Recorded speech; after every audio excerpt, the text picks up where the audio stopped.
Hey y'all, it's Zach from 4 Systems. This is the Predator 6.5. A bolt-action suppressor built for the mountains, the desert, the woods, and the moments that matter most.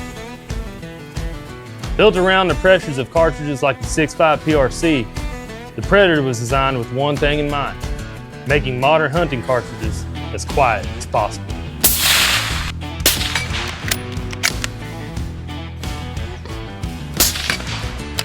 The Predator 6.5 uses a high early time flow rate with an extremely low late time flow rate, maximizing pressure stagnation relief while reducing bore jetting.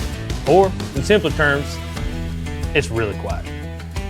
At 8.8 inches long, 1.625 inches in diameter, and just 11.4 ounces, this is the suppressor you'll appreciate most when you're miles into the backcountry and your pack already weighs more than what you want it to.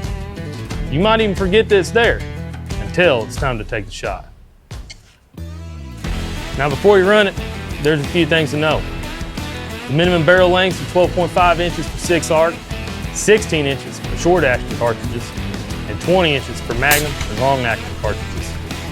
For caliber ratings, the 6.5 Predator is rated to 6.5 Weatherby RPM and any other 6.5 Wildcat round that you could think of, except for 308 Winchester. That was good. Whether it's whitetail in the Midwest, elk in the high country, bears in Alaska, or a long-range match on the weekend with your boys, the Predator was built to perform when the shot counts. Hunt light, hunt quiet. The Predator 6.5 by 4 Systems.